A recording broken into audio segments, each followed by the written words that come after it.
Hello students, I welcome all of you to my YouTube channel, and today the topic or the chapter which we are going to start with the is demographic attributes. Okay, so without wasting our time, let's move on with the chapter.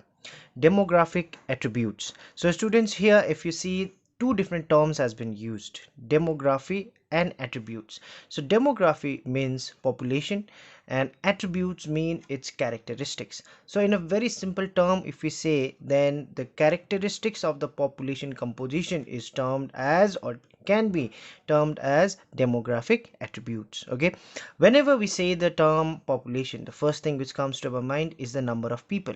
And in number of people, we have two different genders, that is male and female, isn't it? Now those male and female will be of different age groups, like children and the working class and the senior citizens, isn't it? So in that way, different age groups are will also be there in the population, and their place of residence, in which place they are living, whether it is a rural area or the urban areas, the economic activities they are indulged with, okay, whether it is a primary or secondary or tertiary activities.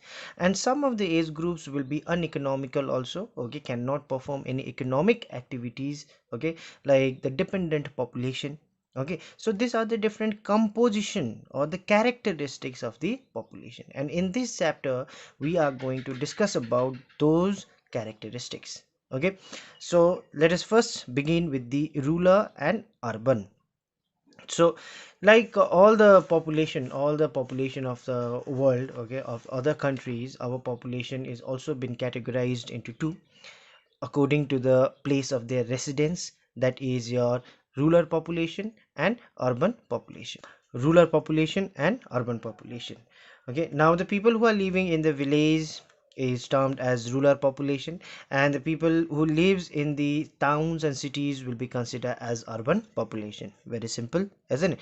Now the population, the rural and urban population, their way of life, their standard of living, their occupational structures, their attitudes will completely differ from each other.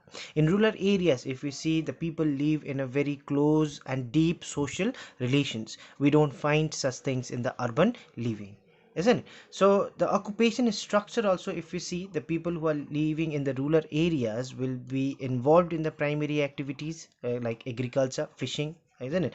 But whereas in the towns and the cities, the occupation will be basically secondary or tertiary, like industries, trade, business, isn't it? Your transport, different services. Okay, so in that way, the occupational structures also differs from place to places.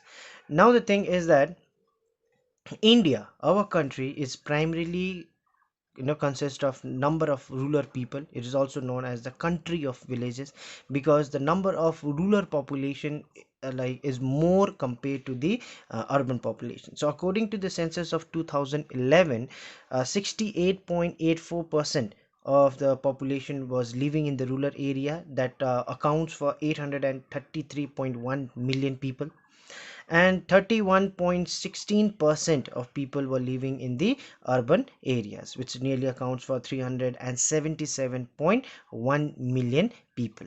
Okay, but if you see, the size of the rural population is also huge, isn't it? Now if you compare the population of America, USA, which is the third most populated country in the world, okay, it does not even outnumber our urban population. Okay, urban population is more, only our urban population is more than the total population of USA. Okay students, but the distribution of the urban and the rural population, again, it's not equal in our country. It varies from state to state, so that we will understand with the help of this table. So students, this table provides us with the comparison of the rural and urban population in the census of 2001 and 2011, and it also shows us the regional disparities among the rural and urban population. Okay, in the year or in the census of 2001, if you see, the total rural population in our country was 72.19% and urban was 27.81%. And if you see, in the census of 2011, there is a slight changes in the rural and urban population. Urban population is more compared to the 2001 census. Now it must be the reason behind, it must be the migration which has been taken place over the decade. Okay, because of the the work and the employment facilities. Okay, generally people, they migrate from the rural areas to the urban areas, which has led to the growth of urban population. And you can see the states also, state wise also, if you see, Himachal Pradesh has recorded the highest rural population in both the census, that is 2001 and 11 also. If you see, 89.96% of rural people are present in Himachal Pradesh in the census of 2011. And Goa has recorded the lowest rural population among all the states. Similarly, even we find the differences in the rural and urban population among the union territories also. So again, when we are talking about the rural and the urban population, the most important topic which come across is the urbanization. Now, urbanization means, the definition, we can define the urbanization as the transformation of a rural population to the urban population. Is the process of transformation. In a very simple term, if we say from a village, it is changing into the towns and cities. That is called urbanization. Okay, now again the thing is that the regional variation, as just now which we have seen the distribution of urban and the rural population. Okay, so we have regional variation in the urbanization also. It not like, it's not same all over the country. Like for example, I have taken out the highest urbanized state, that is Goa, which is 62.17% of people are living in the urban areas, whereas Himachal Pradesh, only 10.4% of people lives in the urban areas. Okay, so in this way, like the state wise also, if you see, it varies in the rural and urban population, as well as union territories also varies from like urbanization. Okay, now the next topic which we are going to discuss is the sex composition. Sex composition means the male and female, the numbers of male and female present in a particular area. Now the sex ratio, it is also called the sex ratio. Now sex ratio can be defined as the number of females per thousand males. Okay, number of females per thousand males, so it is counted in that way. So if the females exceeds 1000 males, number of females, if it exceeds 1000 male, we call it as excess of female. Now if it is lower than the 1000 males, the number of female, if it is lower than the 1000 males, we call it as deficit of female. And unfortunately, our country, the sex ratio of our country, if you see, then we have a deficit of female, that is 940 is to 1000, means only 940 girls are there per 1000 males. Okay, now if we see the census of our previous census also, we have seen a considerable growth in the number of female also. Like in 1991 it was just 927, which increased to 933 in 2001, and in 2011 it has increased to 940.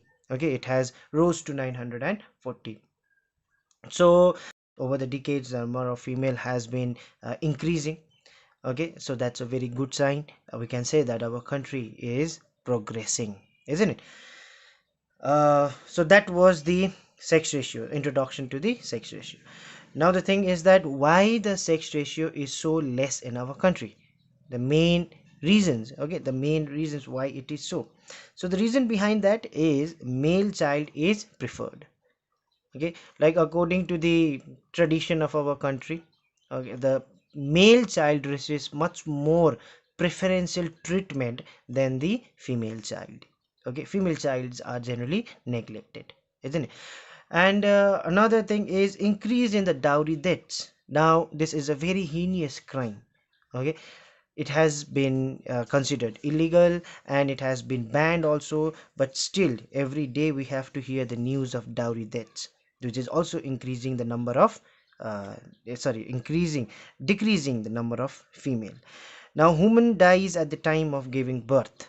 Now many women die at the time of giving birth to the child, so risk is to the married women remains high throughout their reproductive age.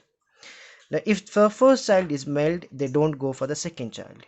Now the craze of the male child can be reflected in the increasing number. Okay, increasing number, because if the first child is male, then most of the couples, they don't go for the second child also. Next is the female foticides. Okay, now this is also one of the serious crime. Now the craze for the, the increasing number of sex determination tests and the abortions which are carried out in the recent past of the child is female has also decreased the number of females in our country. Okay, still we have to hear some kind of like, this kinds of news every day. That is the reason our country is still is an underdeveloped country, because the people are literate over here but not educated. Now, those are the sociological factors which, for the low sex ratio in our country. Apart from that, migration also plays a very important role in the low sex ratio of our country. Okay, like for example, males like out to migrate from the states, okay, in search of jobs to the other states, so leaving their families back home. Okay, so they it results in the number of females more in the origin area. Okay, and also the human laborers also migrate to the different industrial and mining centers of our country, so this also affects both the origin as well as the destination area. Okay, so that is also the reason, migration is also one of the reason for the low sex ratio. All those factors which we have discussed, these are the sociological factors. Okay, so students, we'll end our class over here, or the video over here for today. Thank you for watching, and I hope this was quite helpful. In case if you find if it is helpful, then please like the video, share the video, and please subscribe my channel. Thank you for watching.